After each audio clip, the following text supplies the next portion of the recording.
Welcome. You are in the lab room. I'm your host, Lou. Thank you for joining me. Week number 17, National Football League. We've reached the finish line, and what a dandy it was in Chicago as the Green Bay Packers, coming into the game at 7-1, take on their hated divisional rivals, the Chicago Bears, who come into this game at 8-7.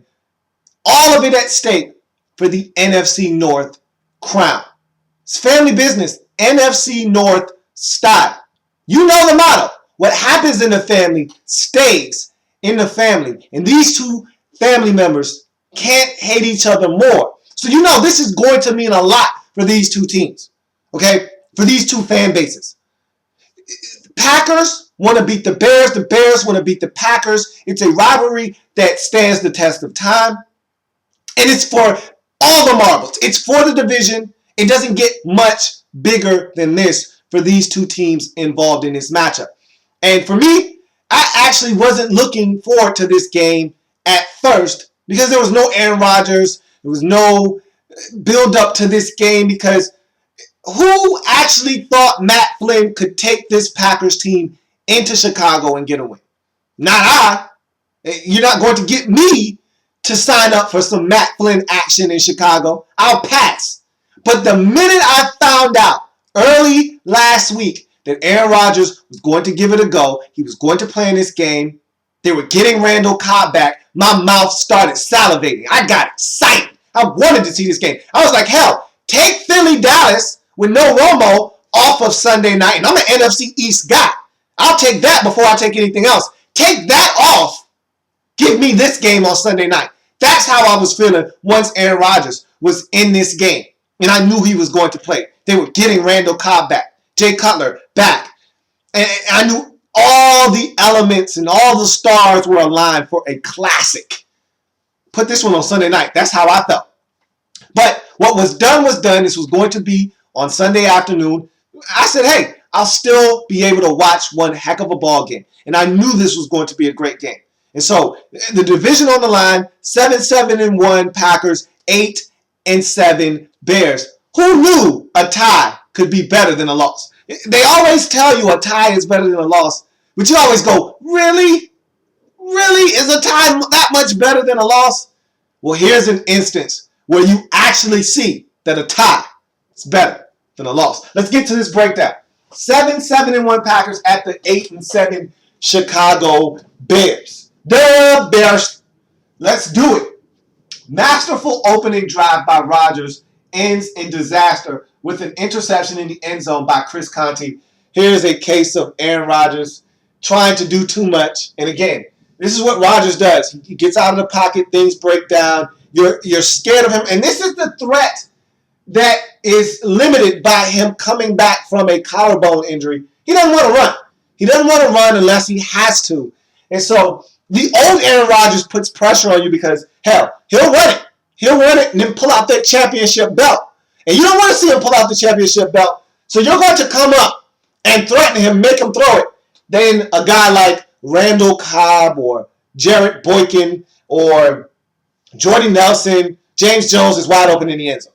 Well, in this particular play, he's directing traffic as he rolls out. He's not going to run. You know this. I know this. Bears defense knows this. So they stand pat in the end zone. He's not going to run. He's directing traffic, telling Jared Boykin to come back to the football toward the sidelines. He's going to throw it to him. As he throws it, Chris Conte, who is checking the tight end, Andrew Corliss on the play, fades off of him and comes right into the line of sight of the football, picks it off. Rodgers never saw him.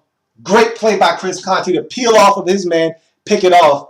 It's still 0-0, even though that was a beautiful drive by the Packers. They get nothing for their efforts. Big play by Chris Conte in the end zone. Bears take the momentum of that interception and drive 80 yards in 8 plays and cap that drive off with a 4-yard Matt Forte touchdown catch. It's 7-0. And I think they talked about it during the telecast. They said that Matt Forte is one of the most underrated players in the National Football League. Even though he gets credit, I don't know if he gets enough. I kind of echo their sentiments because here's a guy that does it all for this Bears team. And there are not a lot of backs around the league that are 3-down backs that are as prolific as Matt Forte is in every single category, that being pass pro, that being carrying the football, and of course being a receiving threat out of the backfield. He's one of the rare triple threats in this league from that standpoint. You can split this guy out wide. He can run a slant route. He can catch it. He can go up the field, real routes. And he's a guy that you can run him out of the backfield. He's a mismatch for every linebacker safety in the league. And on this play, got one-on-one with the linebacker, beat him on an out route. And Jay Cutler hit him. He gets into the end zone. That's Matt Forte being Matt Forte. It's 7-0 Chicago in this football game after a huge completion to Jordy Nelson. And nobody's happier to see Aaron Rodgers back than Jordy Nelson, okay? Jordy Nelson is a guy that can make huge plays in the passing game, but he suffered. His game suffered. His numbers suffered. His production suffered because of the lack of, let's just call it consistency at the quarterbacking position, okay? And you go from having Aaron Rodgers to what he had at the quarterback position. There's no reason why Jordy Nelson shouldn't be an upper echelon receiver in this league, but you have to deal with what he had to deal with at the quarterback position this year, and there's no wonder why people aren't talking more about Jordy Nelson this season. But Jordy Nelson makes a huge play early in this game, and he made some big plays on that first possession where Rodgers threw the pick. Rodgers hits him on a huge completion. He gets up the field, big play. Just like that, Packers are back in scoring range. But on the very next play, Rodgers is high to Nelson. It tips off his fingers, and it is picked off by Tim Jennings on the play. So two possessions where the Packers move the football. So two possessions, two productive possessions, two interceptions, no points to show for the Packers' efforts early in this football game. Bears being very opportunistic. And this is kind of reminiscent of this Bears team of years past that forced turnovers. You know, this Bears defense wasn't always the best, but they always knew how to generate turnovers. When Peanut Tillman is in there, nobody punches the football out better than him. He's also a guy that will anticipate and pick the football off. Lance Briggs, Urlacher, when they had that group, they used to create a lot of turnovers. Haven't really done that this season. They did it early on in this game, and that has them leading this game at 7-0. So, questionable personal foul on Shea McClellan leads to a field goal at 7-3. I don't really know if I buy this one or not. Again, I think this was a product of Aaron Rodgers, first game back, league MVP. We don't want him hurt. He's coming off the injured collarbone. Shea McClellan falls on him. He didn't spear him with the helmet. It wasn't egregiously late. It wasn't egregiously negligent in the part of McClellan falling down on him. It didn't look malicious at all. It just was a guy hustling to the football. Rodgers is down. He fell on him. Yeah, it was late. But I don't think this was one of those ones where you pull out the flag, the hanky, and dock a team 15 on third down. I think you make the Packers punt in that situation. You don't give them a freebie here. And they did give them a freebie, I thought. I didn't think that call was necessary. But they make the call. Packers go down the field, avoid punting with that personal foul penalty, end up getting a field goal. 7-3, Chicago, still leading in the game, but Packers finally get on the scoreboard.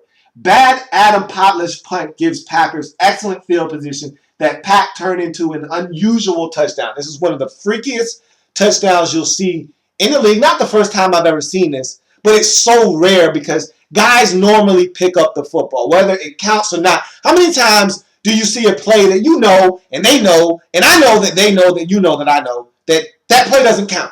Okay, the ball has been deflected or quarterback throws it, it slips out of his hand, it's incomplete. Ball's laying on the ground. Some defender from 15 yards off the play comes, snatches the ball up, and runs down the field feverishly as if it counts. How often do we see that? Ball on the ground, a defender picks it up and runs the other way, knowing that it doesn't count.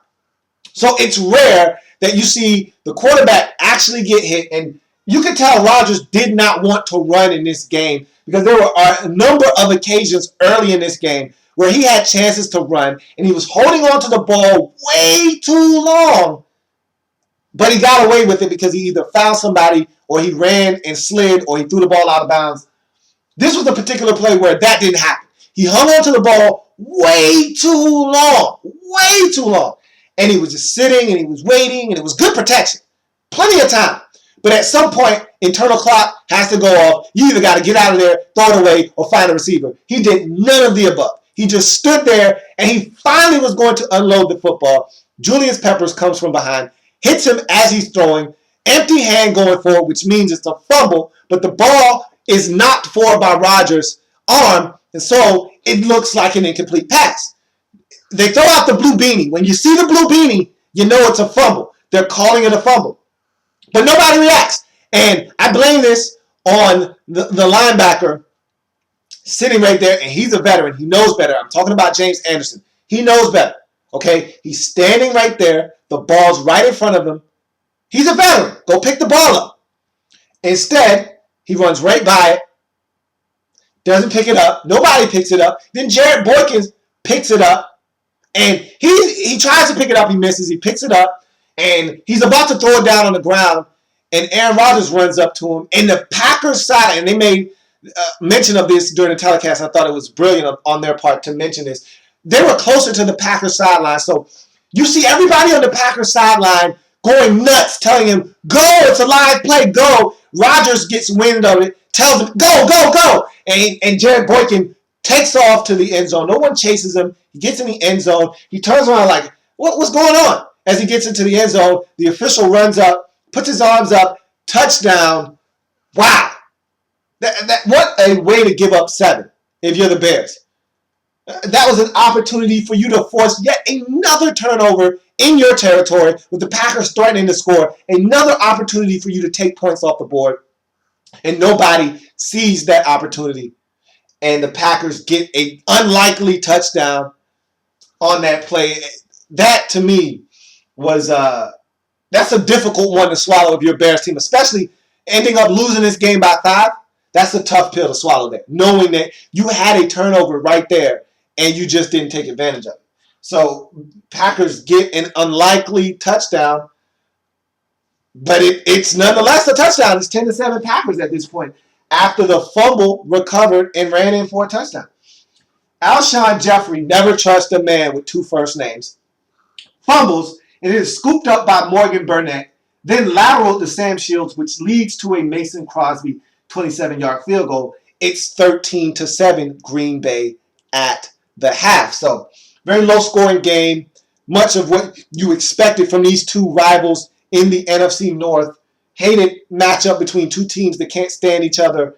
You expect this one to be a tightly contested matchup, and that's what we've gotten to this point at 13-7 at the half. We go to the second half, and Devin Hester has a 49-yard punt return on a 50-yard punt. So essentially what you're saying is it's a 1-yard net on a punt that goes 50 yards. So essentially where they punted the football from is where the Bears essentially started their drive. So like Troy Aikman said during the telecast, it's essentially a turnover at that point.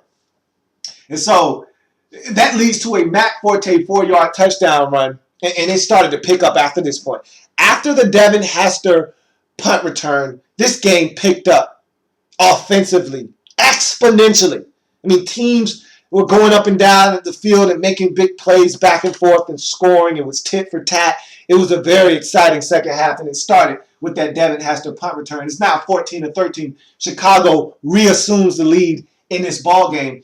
Packers learn from their mistakes, because the reason Devin Hester got a chance to get that punt return was because the Packers were foolish the possession before. It was 3rd and 1, and instead of running the football, and the Packers were doing that with a lot of success in this game, and even on the possession that they were on, they ran the football to get to 3rd and 1. They decided to take to the air on 3rd and 1. It's incomplete. They got to punt the football. Devin Hester makes that big return. Forte runs it in a few plays later. It's 14-13 Bears. This time, Packers get the football back.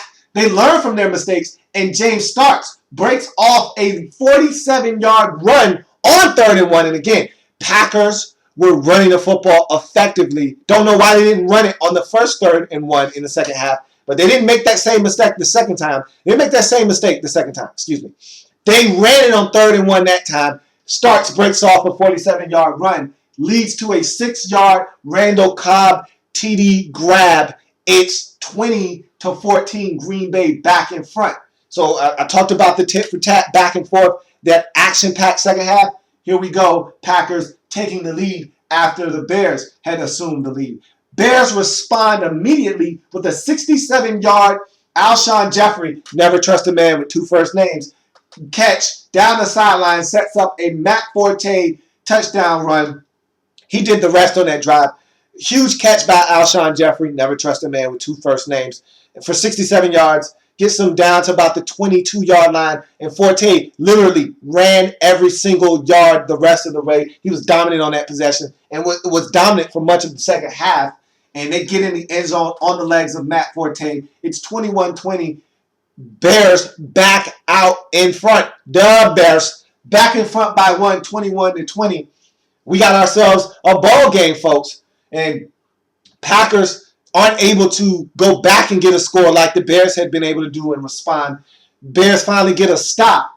Matt Forte continues his dominance in the second half, setting up a beautiful Cutler to B. Marsh touchdown connection.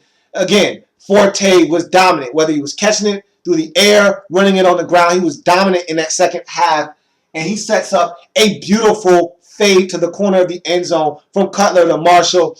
B. Marsh runs a stop, and it's almost like it was a double move because he runs a stop, and the corner is sitting on the stop. Cutler throws it to the back corner of the end zone toward the pylon on a fade.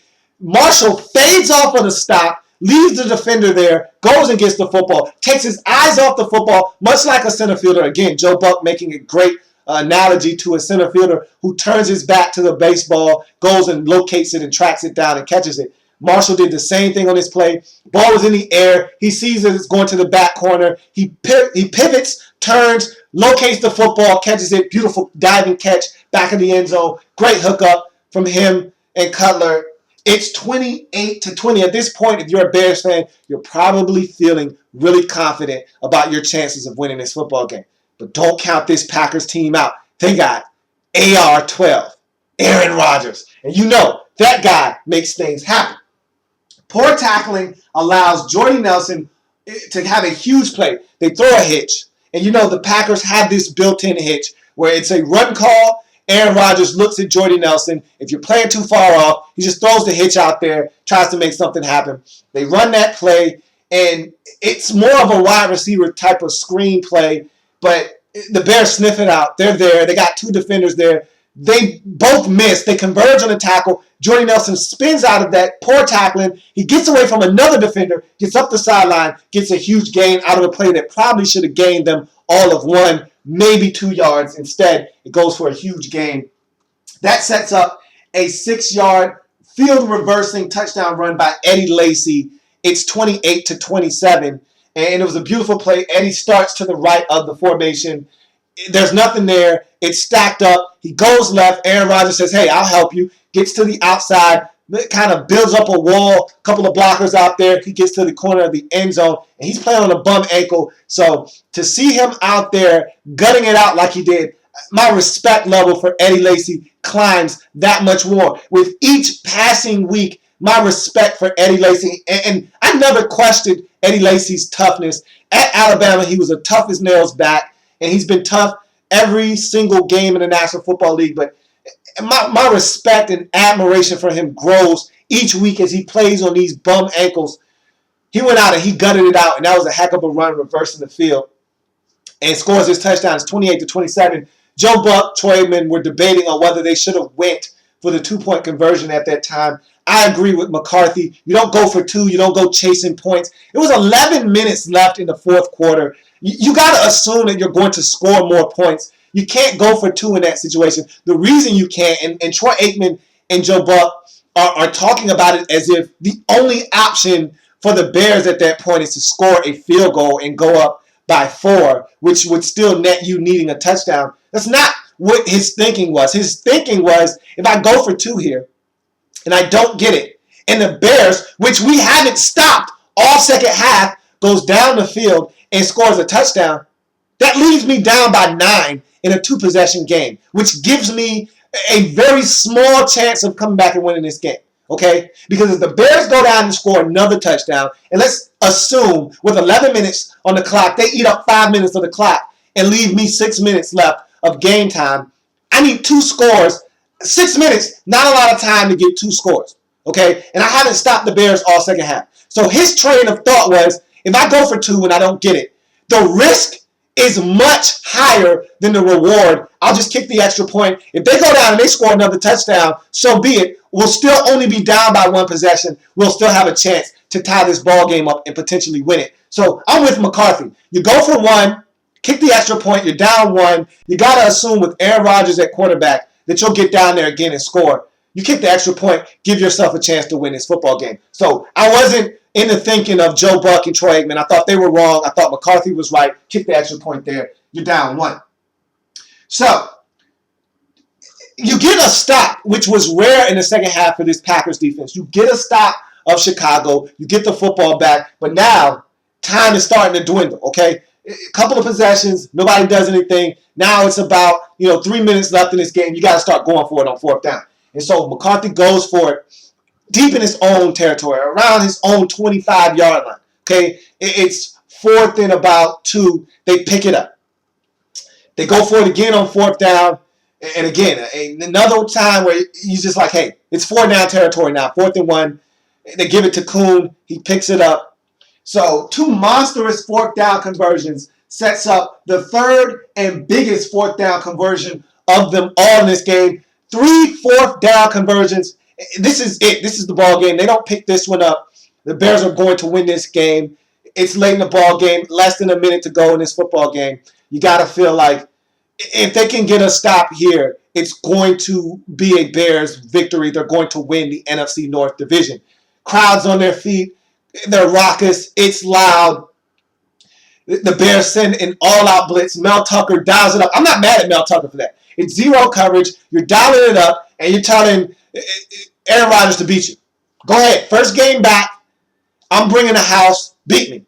And Aaron Rodgers, John Kuhn, first of all, kudos to Kuhn on this play for going out and getting a piece of Julius Peppers. J-Pep came off of that corner like a missile, like a bat out of hell, and he was going to get to Rodgers. And Kuhn gets a piece of Julius Peppers, gives Rodgers enough space to get to the outside, break contain, get out of the pocket, and locate a wide open Randall Cobb for a 48-yard touchdown dagger. As I saw that ball in the air, I said, wow, he's wide open. And they showed the replay, and you saw what happened. Look, they were playing the sticks. And if Julius Peppers gets home, if Kuhn doesn't get there, Rodgers is going to have to let that ball go sooner or he's going to get sacked. So they were playing the sticks. It was 4th and 7. They were playing the sticks, and Chris Conte simply let his man go. He thought that Rodgers was going to have to come out with that football hot, and he didn't. He was able to break contain, get outside the pocket, extend the play. That allowed Randall Cobb to run the seam route, get all the way down the field, no defender in sight. Rodgers lets it go. He catches it. He gets into the end zone. 48 yards later, it's a touchdown. Packers take the lead. They go for 2. They do not get the 2-point conversion. So it is 33-28. Packers up by 5.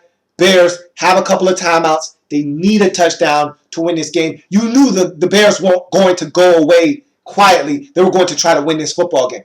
And so they go down the field, get a couple of completions, but the one that they didn't get, I thought was the biggest play. And Brandon Marshall, wide open, over the middle of the field. Cutler a little low, but this is an easy catch for B. Marsh. He goes down to dig it up. He slides and drops the football. That would have allowed the Bears to use their last and final remaining timeout. They would have had the ball at the 27-yard line. You got 2, maybe 3 shots at the end zone with about 12 seconds left. 2 at minimum. You've got 2 shots at the end zone with Cutler's arm, with your big receivers, Alshon Jeffrey, Brandon Marshall, Martellus Bennett, all being 6'3" or better. I like my chances from the 27-yard line with Jay Cutler to throw it up there and have somebody come down with it. Instead, B. Marsh drops that football, and you got to chuck it deep from about midfield. and it ends up being picked off by Sam Shields. He runs out of bounds, and the Green Bay Packers, led by Aaron Rodgers, comes back off the pace, left for dead a month ago. On Thanksgiving, who thought that this Packers team, when they were blown out 40-10, who thought this Packers team was going to come back and win this division? I did. I called it because Detroit did not want this division.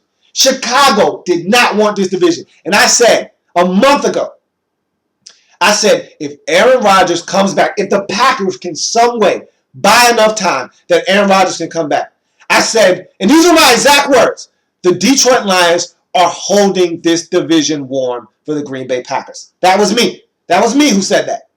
And sure enough, I said if Aaron Rodgers can come back, if the Bears don't want it, we knew the Lions didn't want it. And that was obvious. But if the Bears didn't want it, this Green Bay Packers team is going to come back and take this division. And sure enough, Aaron Rodgers comes back in the season finale. And he was spectacular, marvelous.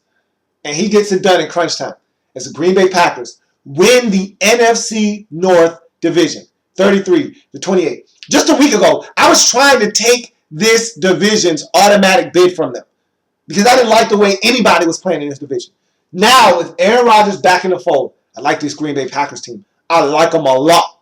And I tell you what, they're going to be a dangerous out. San Francisco's coming to town. You're the 4 seed.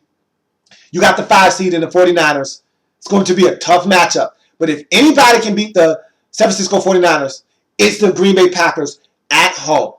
And you're looking to exact a measure of revenge. Remember, you had to go to San Francisco last year, and they embarrassed you. Colin Kaepernick threw for over 200 yards, ran for 186 yards. They dominated you in every facet of the game. Hey, there's a little revenge factor here. So I expect this to be a slobber knocker, a knockdown, drag out slobber knocker. Can't wait to watch it. Bart Scott, can't wait. If you're the Bears, tough one to swallow. With all the opportunities early on, the 2 interceptions that you forced, to have Rodgers fumble and you not pick it up, you had opportunities in this game. To be up 8 late in this game, had all the momentum in the world to let them go down and score twice in the final stages of this game to steal it from you. Look, your defense wasn't good this season, and you had a lot of injuries. No excuses, though.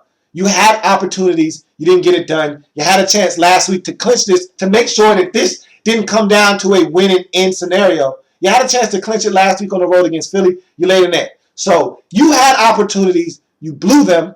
This is the end result here. A showdown against your hated rivals in the Green Bay Packers with Aaron Rodgers back in the fold. And Aaron Rodgers came back and unleashed magic. And it came at your expense. That's a tough way to go out. So someone tell me this. What's the difference between this season and the last 2 with Louie Smith? Okay, maybe not 3 years ago when Louie and Cutler went down, Forte went down, and this season went to hell in a handbag. What's the difference between last year and this game? I don't know. I mean, the Bears were in it, won 10 games last year, was in it in the final week. What's the difference? Tresman comes on and you still don't make it to the playoffs. You still don't win the division. What's the difference? I don't know. You tell me. But Green Bay's going on to the show. They got their ticket to the dance. They're in there. They shut the doors. Packers are in the dance. And once you're in the dance, you got a chance. And so this is going to be a dangerous Packers team. Can't wait to watch that game. Bart Scott, 4-5 matchup. Sunday afternoon, Packers 49ers should be an excellent football game. It's going to do it for this breakdown. Week 17, all of this division at stake. Packers come up huge. Aaron Rodgers comes up huge in the clutch. Whew, what a good game. I was thoroughly entertained. Are you not entertained? Yeah, I was thoroughly entertained by this matchup. Great game, great finish. Packers get the W on the road. 4th and 7. Packer fans, Bears fans alike are going to remember 4th and 7 for a very, very long time. It's going to do it for this installment of In the Lab Room. I thank you for joining me. If it happens in the National Football League, whether big or small, we cover it all here in the Lab Room. Thank you for joining me. Can't speak enough about this game. It was a great game. Bears come up on the short end of the stick. Packers get it done 33-28, win this game. I've got plenty more games to break down in week number 17, the season finale in the National Football League.